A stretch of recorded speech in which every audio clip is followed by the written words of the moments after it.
It's a pleasure to be here. I haven't been here in years. I have forgotten how beautiful it is, and I'm really enjoying my stay so far. Well, today is the 204th anniversary of Lincoln's birth. And at the age of 54, Lincoln was shot on Good Friday, April 14th, 1865, and died on April 15th, 1865 at 7:15 in the morning. I mention that because a staggering statistic that can't be overlooked and we need to ponder upon is that he was a major player on the world stage for only 4.5 years. And he was, at best, a Middle Eastern, important railroad attorney, but a Middle Eastern attorney who only wanted to be the state senator of Illinois, and somehow, because of a speech he gave at the Copper Union, became the Republican candidate for it. And yet, for that 4.5 years, as Tolstoy pointed out, the greatness of Napoleon, Caesar, and Washington are only moonlight to the son of Lincoln. As a great character, he will live as long as the world lives. Now, that's Tolstoy, and that's pretty heavy stuff. On February 11th and 12th of 2009, Loyola University hosted a lecture, and we brought in Doris Kearns Goodwin, and she gave a lecture on Lincoln and leadership. By the way, Ms. Goodwin cost $45,000 for the day. I'm much cheaper than that. It was a stunning presentation by a stunning presenter, and I felt privileged to be her host and companion for this event, and she kissed me on stage, and we've got that on tape at Loyola, and you can see it on our webpage. And for the last 5 years, I have been reading and teaching Lincoln as one of the central figures in my classroom course called Value-Based Leadership. And reading Lincoln has been one of the most satisfying intellectual experiences of my life. If you're only going to read 2 books, I really recommend Doris Kearns Goodwin's A Team of Rivals and Wolf's book, Lincoln's Melancholy. I think you will be greatly satisfied. A personal disclaimer before we begin: my students keep accusing me of being friends with Lincoln. I, of course, point out to them that that's not true, and I deny the charge. Okay, so I met him at a couple meetings in Chicago, but nevertheless. Now, as historian Robert Johanson has suggested, anyone who embarks on a study of Abraham Lincoln must first come to terms with and somehow get beyond Lincoln, the legend, the myth, and the martyr. More words have been written about Lincoln, and more books have been written about Lincoln than any other American political figure. Over 16,000 books have been written about every aspect of Lincoln's personal and private life. And to further add to his iconic status, over 55,000 books have been written on the general topic of the Civil War. The only topic that's been written about more is World War II, and then you have to lump in all of the world reflecting on that. And then there's a whole book industry and memorabilia behind this amazing person. So that there have been 5,796 biographies on Lincoln and only 2,972 on Washington.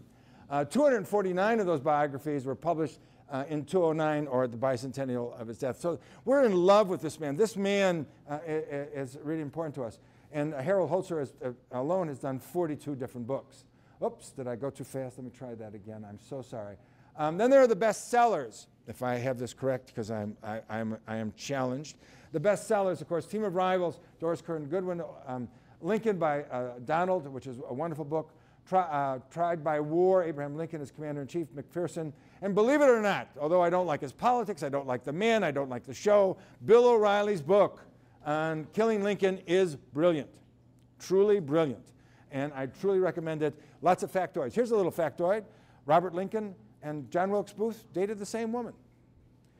Not at the same time, because that would be inappropriate. Okay, I'm just teasing. But it's really true. And Lincoln died at a hotel that Booth regularly came to when he was working in Washington. There's a small city and a small world, and how they were all interconnected. Lincoln's books, by the way, on everything. They wrote about everything. The taste in my mouth a little, what he ate and drank, the intimate world of Lincoln, supposedly an outing of Lincoln as a homosexual. Lincoln's Animal Friends, a child's book. And one of my favorite books that I didn't put down here, Lincoln Never Smoked a Cigarette. I mean, we become overly infatuated with the man. Moreover, according to, and oh, by the way, can I forget? Abraham Lincoln, Vampire Hunter, which is a horrible book and a worse film. So you can. All right. So I just want to make sure I get all these. Okay. And moreover, according to journalist and Lincoln aficionado Andrew Ferguson, there are probably more banks, bridges, schools, and statues named after Lincoln than any other president at any time. Without giving away my political biases, I am from Chicago, where the president lives, but never mind, is that the least named school or highway, anyone, any president? Nixon, think about it. Only in Whittier, California, okay? Only Whittier, California, yeah. And then there are all, part of the memorabilia are also the serious collectors, 15,000 serious collectors of Lincoln, the artifacts, furniture, relics. In Rhode Island, there's a judge who has over 23,000 different items. It is amazing. And then my favorite is the Abes. These are an association of people who go around the country dressed as Lincoln. They say they're not actors, they're not in costume, they're representing his spirit. They're real creepy. Some of them are absolutely stunning, but woo! You want to be real careful around them. Don't let the children run. Oops, let me back up there a little bit. Did I miss one? I did miss one. Let me try. Can I back up? I got the Abes. Now what? No, there's one missing. Never mind. And in Illinois, for example, oh yes, there's Lincoln memorabilia. We spent $158 million in a Lincoln museum, which is sensational, which contains 47,000 letters and documents, 2,000 artifacts, his top hat, his glasses, the bloody gloves, and his commode at night. But we go too much into this, okay. And then the films, of course.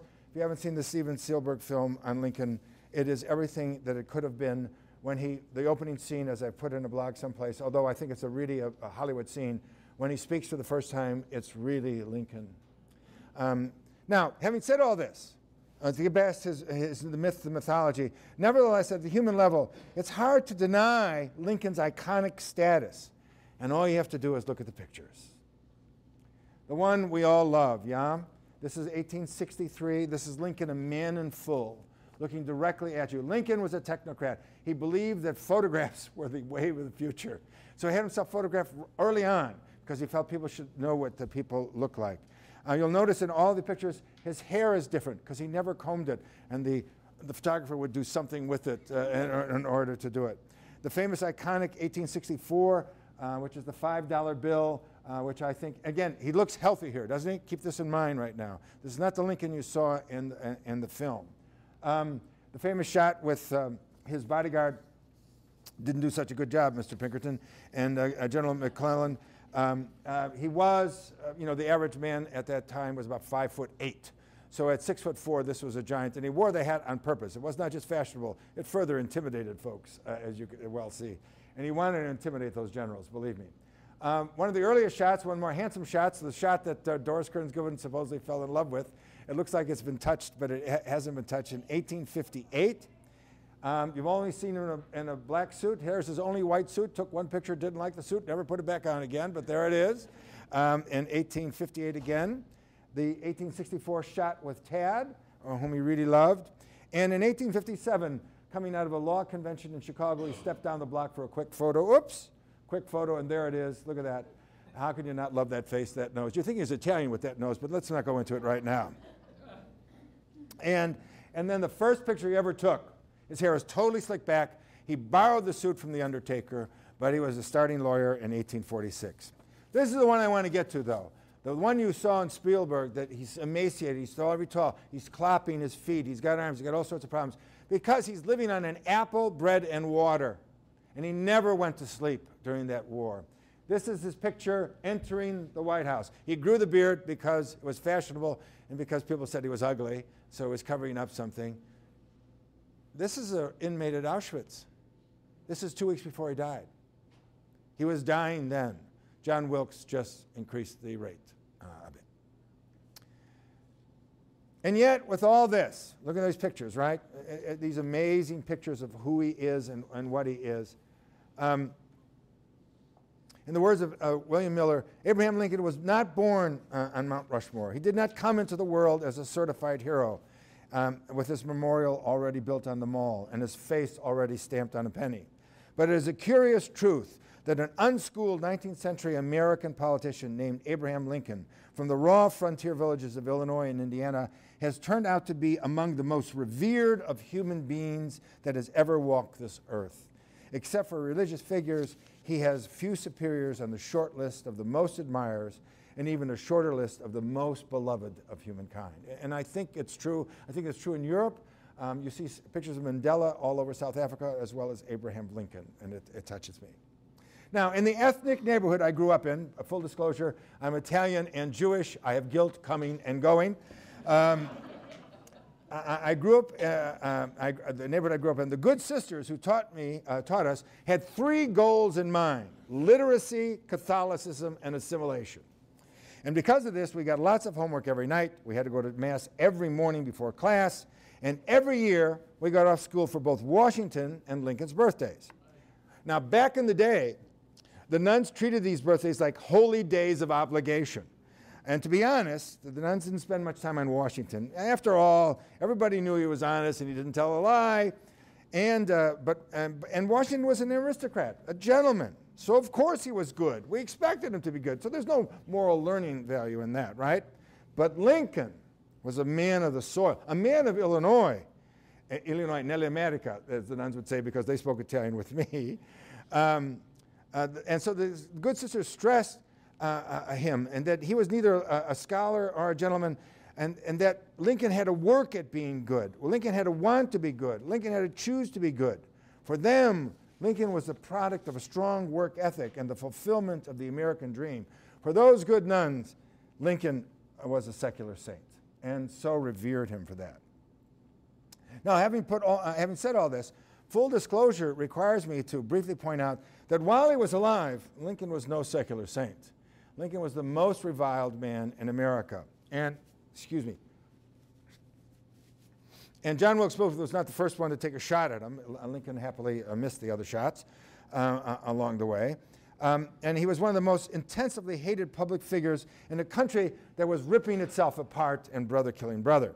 He was the object of vicious editorial attacks which would now have every lawyer in this room going, let me defend him on that one, right? He was the butt of humiliating and dehumanizing political cartoons, cartoons that are slanderous by today's standards. He was the object of public anger and rage and regularly hung and burned in effigy. And he was hated by black liberals and white conservatives and black conservatives alike. He was not liberal enough. He was too liberal. He was this. He was that. John Wilkes Booth's famous phrase, he thought, captured Lincoln, sic semper tyrannis, thus always to tyrants. And many believed that he was a tyrant. And he was. But if anybody remembers the Roman history, tyrants were people were elected by the people to take care of things in extremis, and he did. Only winning two presidential elections aside, his canonization only came after the war and success of the war and his assassination. And a question you have to look at in leadership studies, if Lincoln had not won the war and McClellan had won the war, what would we think of him right now? And slavery would have probably succeeded well into the 20th century, and the Confederacy may have, in fact, broken off. Now, certainly, beyond the legend, beyond the myth, there was only a man, and the truth of the matter is that Lincoln's life does, though, read like a real melodramatic Hollywood script. He was born on a farm in a log cabin, but he hated farming. He really did split rails, but only when he had to, and not as many and not as proficiently as legend claims. He really was notably unhandsome. Ugly, I think, is a term nowadays. He really was tall, thin, leggy, awkward, and a careless dresser who, until his wife started buying Brooks Brothers suits when he was president of the United States, his trousers never quite hit his ankles. Yes, and in fact, he was unschooled. He did lose money in a number of business ventures and only really began to earn money as a lawyer after he married his wife and settled down in Springfield. He was, in fact, absent-minded. He may have been Honest Abe, but on more than one occasion he forgot to pay his bills and keep his appointments. He was, in fact, melancholic, moody, and morose, and a few times his fits of despair lasted for months and required intervention by friends. And sometimes, even before the loss of his children and the crushing cruelties of war, both were killing him. Both were killing him. He said that the sadness of life regularly overwhelmed him and rendered him incapable of deliberation and debate. Moreover, as Josiah Will Schenck pointed out, Lincoln's storyline is made even more dramatic when you consider Lincoln's chances of success at the time of inauguration of the Civil War. And I quote, "Never had the conditions for a president-elect been so severe, and never had anyone seemed by his credentials so poorly prepared. Lincoln's 15 predecessors included war hero generals, vice presidents, secretaries of states, and veterans of Congress, and the founding fathers. Before coming to Washington, he had been east of the Alleghenies just a handful of times and still bore the stamp of a man raised in the frontier." Remember, Illinois and Michigan was the frontier. Surveying the start of Lincoln's term, Harriet Beecher Stowe, of the famous Uncle Tom's Cabin, compared the nation to a ship on a perilous passage, and at its helm was a plain working man totally unfit for the job. And that was a backer of his. How about that? And when you think of the preparations for the presidency, think about that. The only other comparison here is Barack Obama, who 4 years after he was inaugurated as senator of the United States, he was president of the world. Too fast of a jump by anyone's standard. Illinois Senate legislated 4 terms, 1 term in Congress on a political deal. He went to Washington because that was the deal, and he came back. Twice a candidate for the U.S. Senate, which really made him the candidate for the presidency. No administrative experience whatsoever. Now, you can't look at that, and because if you look at the history of the American presidencies, 99% of the presidents had no administrative experience except the officers, the generals, et cetera, et cetera. And to make matters even worse, I love to read this little thing. By the time Lincoln took office, 7 states had seceded from the Union to form the Confederate States of America. Barely 10 days before he took the oath of office, Jefferson Davis was sworn in as president of the Confederacy. And President Buchanan had given up all hope of holding the country together until Lincoln. Remember, there was a long, he didn't take office until March, right? He wasn't sure he could actually hold the United States together until Lincoln got there. Moreover, Lincoln left Washington and said to Lincoln, "I am the last president of the United States. Have a good term," you know, and off he went. So, I mean, these are perilous times, to use old-fashioned terminology. These were difficult times. Now, I'm sure there can be nothing worse than a life that, than these kind of backgrounds. And yet, with all of this, and it's such a poor beginning, and such, enemies and rivals along the way, I find it amazing that according to Mario Cuomo, that over the years, Lincoln has been trotted out to support everything from communism to feminism to prohibitionism to vegetarianism to libertarianism, et cetera, et cetera. He's claimed by all. He's become all of our saints, not just my good nuns who taught me. And he is seen both as a liberal, as a conservative. But as Cuomo points out, there's really no political label elastic enough to capture the length and breadth of this man in regard to his character. Now, beyond all of his cultural status and his legend as an icon, a myth, and a martyr, according to Doris Kearns Goodwin, what we've always forgotten, because we've all loved him, that Lincoln was a shrewd, thoughtful, and well-prepared politician. If you've seen the Lincoln film, you now know the great secret that the 13th Amendment was passed through bribery. But better that good and the loss of a lesser good, okay? Lincoln was a person of character. He was a thinker. He held certain principles that were sacred. He was a practical person as well. He was a person who believed that ethics and politics were verbs, action words, and not just naming nouns. Lincoln needed and wanted to be hands-on in a time of national crisis, even if that meant breaking or compromising a rule here or there to save a larger principle. This presentation, I think, will be, briefly, we'll be out of here by 4:30 or 5, the absolute latest, to unpack some of the beliefs, values, and action plans that influence this extraordinary transformational figure. And I want to offer a very topographical discussion of what I call the 10 critical tasks of leadership. Now, I need to note that he did not name these as his 10 critical tasks. He did not always consciously even create them. Many were created because of the needs of the moment and the situation, and we could look back in history and see this is, at this point he did this or he did that, and you have it on your tables. He was learning to be a leader on the job, and frankly, he was flying blindly. And I just found a wonderful metaphor that is apt for his trying to change the nation and save the nation. It was like trying to fix a flat tire while the car was still in motion. And so it was very clear. You know, when they declared war, there were no troops in Washington. Seems a bit of a problem, don't you think? And Washington could have been taken over in a thrice, and they had to wait for 6 weeks before some troops marched down from New York. An incredibly complex thing, and which he had to assume powers. The presidency had never, he had never had to act as commander-in-chief. He had never had special powers that he had to assume. He assumed them because they weren't denied in the Constitution, and he had assumed them to take care of the nation. So I want to try to develop these, and I want to talk about these individually. And I want to start with the 10 critical tasks, develop a moral compass. Now, what we're talking about here is Lincoln knew what he believed in. Lincoln was a thinker. He wasn't well read. He didn't read hundreds and thousands of books. Probably read only about 55 books, but he read them deeply. He could recite Shakespeare by heart. And the reason his speeches are so flowery is because the Bible was the most common thing read at that time, and he read that to read the stories as well. That's another discussion for where he was religiously. But he understood the notion of principles and actions. And he had three absolute political convictions. One, that the Declaration of Independence is our founding document. Not our secondary document, it's our founding document. And that's the whole purpose of the Gettysburg Address, that all men are endowed by their Creator with certain inalienable rights, life, liberty, and the pursuit of happiness. Lincoln says there's no parentheses after that. And it would have been Catholics first, except for Catholics and blacks and Jews. And no parentheses. It says all men. If that's our belief, even if we failed in the breach, that's our commitment. Secondly, that the original political ideal in the Constitution was to form a more perfect union, that the Constitution itself were the bylaws, we should understand that here in a school of law, were the rules by which you implemented the philosophical principle of equality.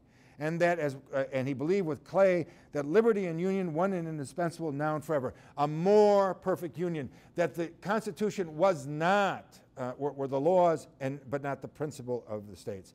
And last, that secession was a reductio ad absurdum, a reduction to absurdity. So Michigan is mad, and you're in this district, and you recede from your township, and then you recede from the state, and the state, it goes on. Where does it stop?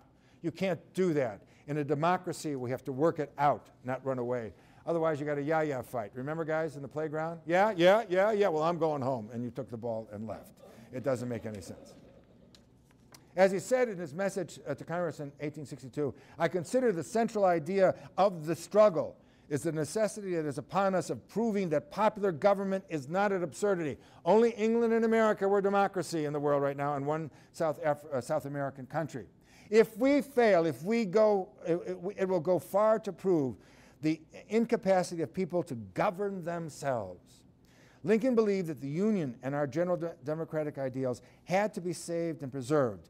He believed that America is the last best hope of Earth, on Earth, excuse me.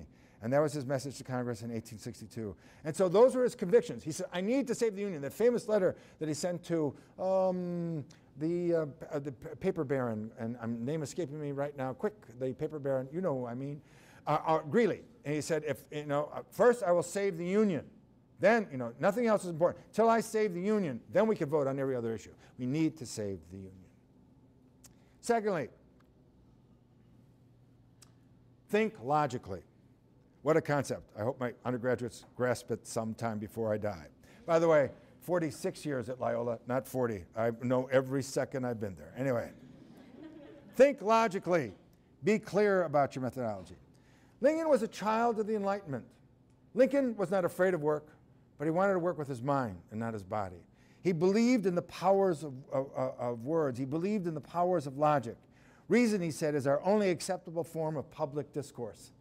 We have to be rational. He believed that politics, like philosophy, is first and last an exercise in reason. And the ideas that come out on top are the ones that have the best reasons on their side.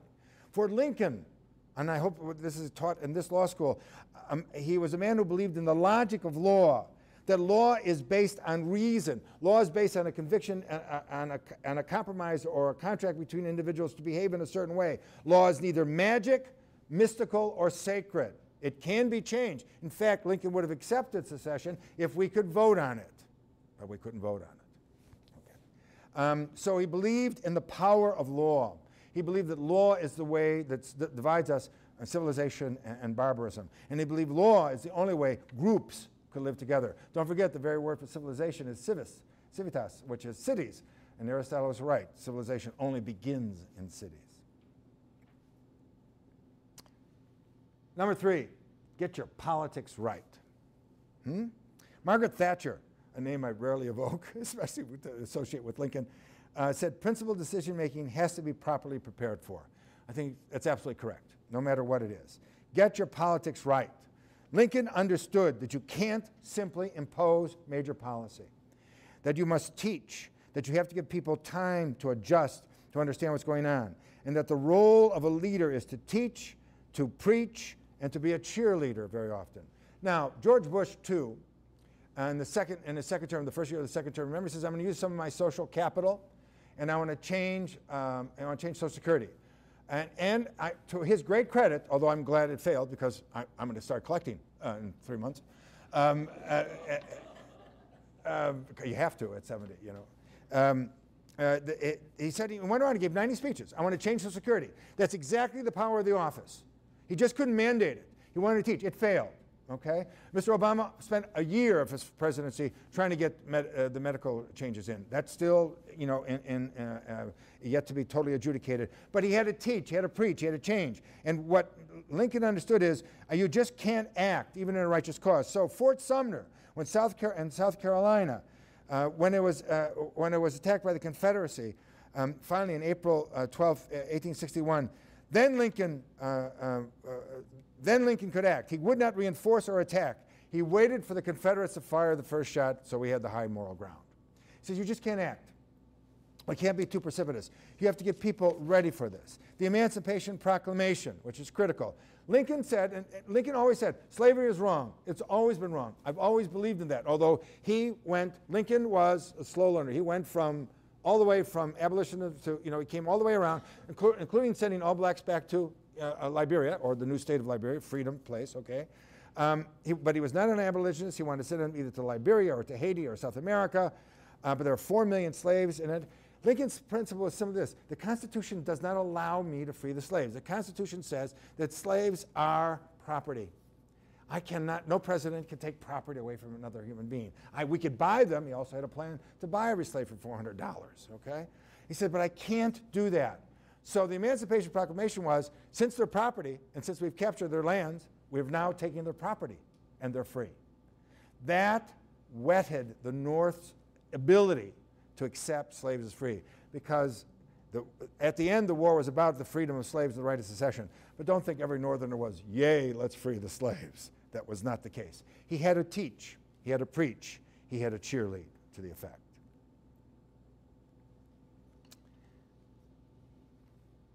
Number 4. Nope, did I go 5? That's 4. I'm sorry. What did I do? It's supposed to be 4. Sorry. Be careful about how you communicate. Well, you only have to read the papers to know how important that is. The top spy in America, General Petraeus, certainly wasn't thinking very much about what he said and how he said it. Imagine putting it on an email and thinking, well, no one will find this. Brilliant spy maneuvers. What the Petraeus situation has led everyone to realize, all love notes must be written on edible paper and ingested immediately. But Lincoln believed in communication. The notion that he wrote Gettysburg Address on the back of an envelope on the train coming down is an absolute fallacy. He worked on it for a couple of weeks, and yes, he went over it on the train. It wasn't right there. But the wonderful thing in the film, by the way, when you see that, Lincoln didn't believe in long speeches, except for his first inaugural address. They're all short. And the 272 words, the most important 272 words, arguably in the American jurisprudence system. Also his second inaugural, very, very short. It's all on one wall when you go in, right? Do you see it? When Lincoln is here, it's right over there on the right, okay, if I remember correctly. And point of fact, so in the film, when he's there to commemorate the new naval building, takes off his hat, which he did, everyone did. I'm here to dedicate this building and to suggest that it be honor the men and the women who serve here, whatever, I don't think it was women at the time. So let's raise the flag. Thank you, that's all I have to say. He wrote everything down. The address that he gave from the back of the train leaving Springfield, he ran back into the train and wrote it down because he said the president's words carry clout and are important. So you must communicate carefully. What a concept if all of our politicians communicate carefully. Wouldn't that be wonderful? What an oxymoron. I teach business ethics, so I understand oxymorons, please, ladies and gentlemen. But what he was talking about is guard your words. Do not speak extemporaneously. Remember, it was also a typographical society. Everything was published. The Lincoln-Douglas debates were all published in the paper. Everybody knew Lincoln because you read it. People did that. And as John Nicholas has pointed out, a remarkable thing is his concern with words is he's the only president, perhaps one of the few politicians in the history of American politics, who learned to write because he fell in love with words. And he learned to write because he understood the instrumental factor of words. But he learned to write so well, he could have made a living as a writer, to hire him. He understood the impact of words. He understood what it meant. And so this concern of his. Now, be practical, but also be empathic. Lincoln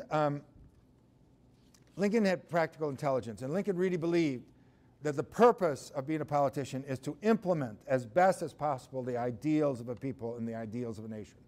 But politicians try to get real things done. I was in the philosophy department for 25 years. There was one point in which we're trying to pass a resolution in regard to this one policy, and one of the senior professors says, well, I believe in R. And the other senior professor says, well, I believe in H or B. Anyone? No, so everybody was R or B. Guess what? Everybody walked away. There's no such thing as compromise, because to give up at all meant to give in. In the School of Business, well, I believe in R, I believe in B. All right, but we've got to move this. Let's talk. Let's get to H and we'll get out of here, okay? This notion of compromise. He said, you cannot do what Luther said you should do in regard to theology. Here I stand, I could do no other. That politics is about implementing philosophical principles. Yes, we must be prudent. Yes, we must be careful. Yes, we must take into account the situations before us. But don't throw away the good in pursuit of the perfect. So you have to do something. He didn't want to fix habeas corpus. He didn't want to take off Delaware. But if you look at a map, Delaware had gone the other way. Guess what? It would have been Washington there, surrounded by Confederate states. How's that working out for you? So he had to do things. He needed to do things. But he believed that the purpose of politicians was to always to do what is possible and dems the conditions that exist, he said, and he's spelling it D-E-M's D-A, and dat, D-A-T. He says, and you have to work with that. This is not a perfect world, and you will not get a perfect solution. Select a good team. This, of course, is taken from Doris Kearns Goodwin's work. But I think as a student of business and ethics and as a student of leadership, the key job of all CEOs is to avoid terminal staph infection. Terminal staph infection, CEOs. Okay, I'm working with this. Is this mic on, Father? And I think what Lincoln was trying to do, Lincoln decided he needed a cabinet that was made up of the best possible minds and the best people there. He had never experienced some of these things. He had read these things. So Lincoln hired on his cabinet the 3 Republicans who ran against him. William Stewart, the senator of New York, who should have been the Republican nominee and who was the leading thinker of the Republican Party. Solomon Chase of Ohio, he made treasurer. Unfortunately, Mr. Chase, as Mr. Lincoln said, suffered from the bug of the presidency. He wanted to be one. Edward Bates of Missouri as the Attorney General. Strong men, men of conviction, but well-connected men. He also hired corrupt individuals, Republicans, because he knew how these would get the wheels going, this would get stuff going, and then he fired them somewhere along the line. He hired Democrats. Most importantly, to show his attempt to do the job the right way, he hired Edward Stanton, who once fired him summarily on the street by saying, I will not deal with this long-armed ape, and walked away from him to his face. And yet Lincoln hired him 6 years later because he was the best possible man for the job. Every member of his cabinet was better known, better educated, and had more experience than Lincoln. He was not intimidated by this. He wanted the best and the brightest, and he believed that reason would win out. And he said, to his great ability, this humility, once a person stopped opposing him, he would put everything else behind him. That if this is politics, that you could be on other sides, but once we could work together. This is not a conscious attempt to avoid a series of mini-me's, just to avoid a series of... he wanted the best minds there. He wanted to avoid the arrogance and the unwillingness to listen to the needs of others. We're almost done. Number 7, learn from your enemy. This is really important. Lincoln never called the Confederacy a state. He called them the secessionists. Lincoln never said that the Congress that was running there and the president was really the president. He called them breaking the law. And he said, these are our neighbors. Remember what he said at the first inaugural address. We are not enemies, but friends. Though passion may be strained, you must not break the bonds of affection that exist between us. He said you have to know your enemy. These former friends and future friends are our enemies now, but we cannot hate them as villains. We have to tie back into them. We cannot allow hatred to ruin us and ruin them. He hated slavery, and he said, and I think slavery is wrong, but were I a Southerner at these times, I too would probably have to defend that situation. In regard to the Civil War, he said, our real enemy is the enemy of ideas and the enemy of traditions we need to break, not each other, though we kill each other in its wake. He said, we need to appeal to the better angels of our nature. I've always thought it very interesting, and this is not a pro-Obama speech, but if you've seen the film out right now, is I'm Dark 30, help me, Dark 30, what is it? Zero Dark 30. What they didn't show in that film, and I wish they had, because it became a very popular dramatic rendition about, the good guys killing the bad guys, so on and so forth. Do you remember, they didn't just go back to the base. They landed on a helicopter when there was a Muslim minister there, and Mr. Osama bin Laden was washed, dressed in burial clothes, and given full rights of Muslim burial and buried at sea within 24 hours. Out of respect for the religion, if not respect for the man. Even though that man was our enemy, we are not fighting Muslims. Lincoln understood those distinctions, that we have different convictions, but our concerns are the same. Develop the capacity to relax. Humor, that's how he did it. If you saw the film, Really Stanton would bristle, not one more damn story, and he would run away, because Lincoln told stories. Lincoln traveled the circuit. Lincoln, by the way, did 5,055 various cases in his time in Illinois, but most of them he did through arbitration, not going to trial. And so he told stories. He got people, he believed in the metaphor of stories. He says, and he says more than that, he says, without jokes, I would die, for they are the vents for my mood and gloom. Now, the 2 fallacies in the film, 3, actually, he would have never hit Robert, if you haven't seen the film. He would never hit a son in public. Secondly, that opening scene is too Hollywood, so you have a black soldier reciting the man, oh, come on, it's not, that didn't happen, et cetera, et cetera. And the third thing is, I just lost the third thing because I forgot to take all my pills this morning, but I remember. What was the second thing again? No. Third thing, he loved to tell the stories. He would sit down and tell the stories. Oh, the telegraph room where everyone was there. No, it didn't look like that at all. It was a shack behind the White House, a shack. And he would go there all night, and that's where he would stay all night long. And in his coat, the long coat, he had joke books, comic books. And they were gestures, and he would read these at night. And he would read these to the boys. He knew the telegraph operators better than he knew the generals. And he would read these to the boys. He said, without jokes, I would die, for they are the vents for my moods and my gloom. Humor was used by Lincoln as a cure for, not as a cure for life, but as a means to make it tolerable. Humor was a tonic, not just a permanent cure. If I write one more book, it's going to be on the importance of being funny, and that we use humor as both a sword and a shield and a way to deal with life. Mark Twain said, the human race has only one really effective weapon against life, and that is laughter. While Lincoln was in the White House, believe it or not, he went to theater. That night at Ford Theater was nothing special about it, and they used to hold the theater forum. Remember, they got there late, and they used to hold theater forum. He went 100 times. and that brief period. And he read these joke books all the times, and he thought that they were key to knowledge. And that he said, you have to have a thick skin, and jokes allow us that. He says, remember, I do nothing in malice. And so you need to laugh at this. And here's his favorite joke, and it's a joke about himself. Two Quaker women are talking about who would win the war, President Lincoln for the United States or Jefferson Davis for the Southern rebel states. The first Quaker woman says, I think that Jefferson Davis will win. And the second woman says, why dost thou think so? And the first woman says, because he is a praying man. And the second woman says, but Abraham Lincoln is a praying man too. And the first Quaker woman says, yes, but the Lord will think Abraham is joking.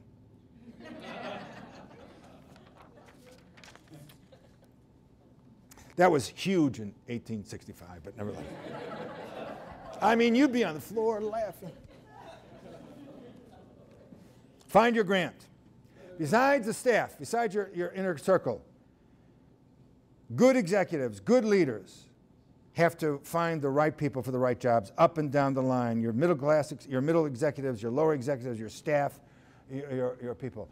The new chief of staff for President Obama is a St. John's graduate, nice Catholic boy, 3 kids, so on and so forth.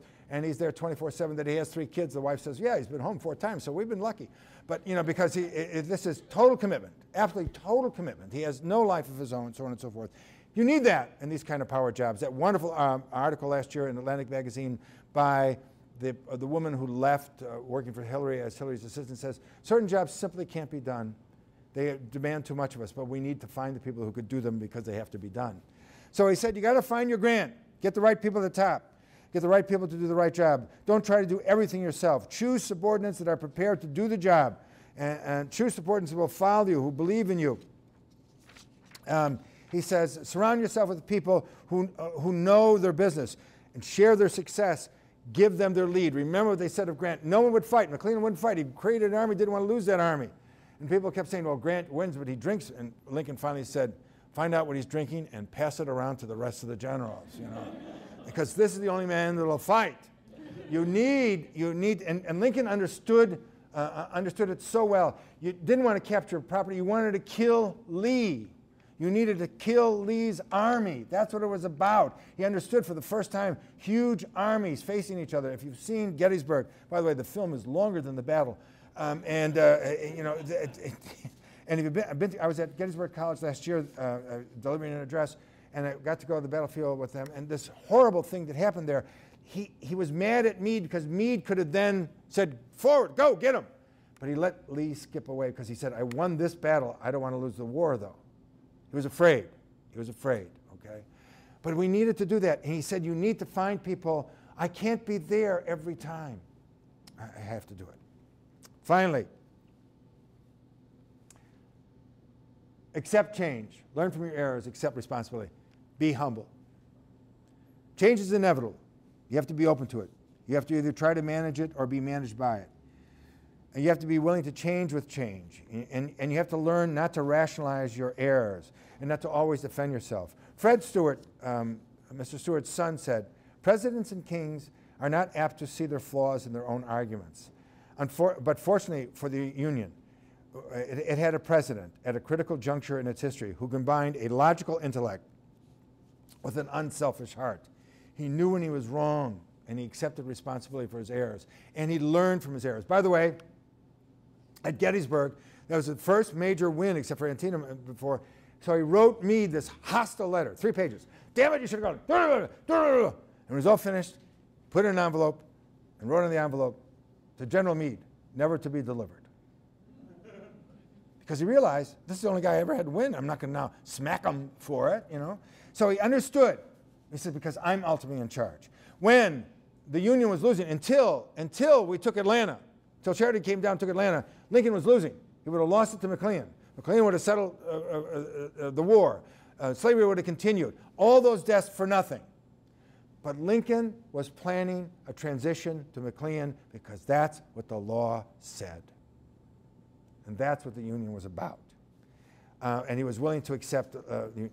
But Lincoln didn't take this from Eisenhower, but this is the spirit of what I mean by learning, okay? This is the spirit of what I mean. I wish all of our leaders had this in them. Dwight David Eisenhower June 6, 1944, sent my father to his death. He didn't die. I'm grateful. He hit a beach called Omaha and these gliders that fell apart, okay? But Eisenhower had sent the largest invasion in the world, and he had in his little Eisenhower jacket a note. And the note read, "Our landings in Cherbourg, Le Havre, have failed to gain a satisfactory foothold, and I have withdrawn the troops. My decision to attack at this time and place was based on the best information available. The troops, the air, and the Navy did all in their bravery and devotion the duty could do. If any blame attached to this, it is mine. I hereby submit my resignation. Dwight David Eisenhower." When's the last time you heard a politician say he's wrong? Knowing when to go, knowing when to quit. We have a message yesterday that Father and I were talking about. I take it as a symbol of strength. I'm 85, I have congested heart failure, I could barely stand up, I cannot run this place anymore. Somebody take over. Lincoln in the 1864 election campaign against George McClellan was won at the end, but Lincoln was prepared to go because he believed in the law. Now, what can I say in conclusion so you could run out of here and say, my God, an hour and 20 minutes. Lincoln is not just a myth, but a man whose stature has been transmogrified by our hero worship of him. To be fair, this cult-like status actually makes some sense, doesn't it? I think both consciously and subconsciously, we have a cultural need and desire for heroes. That's why, ESPN is what it is, because we want to love somebody. We want somebody out there doing something glorious, even if it's catching a football or hitting a baseball. I am convinced we all seek renewal and betterment, development, and perfection. Heroes, models help us. We want to be better. We want to improve. We all seek models and examples, best case scenarios, best business practices to do so. We desperately aspire to be more than we are. So we seek, desire, and crave models to guide us, persons and personalities to emulate. Lincoln may not have been a hero or a saint, but he was a man of character and principle and ethics. And as Aristotle pointed out, and yes, I was a classmate of Aristotle, ethics cannot be learned by simply reading a treatise on virtue. It can best be grasped by witnessing or studying the conduct of an ethical individual. In this case, our very own Abraham Lincoln, and in South Africa's case, Nelson Mandela. Thank you very much, ladies and gentlemen.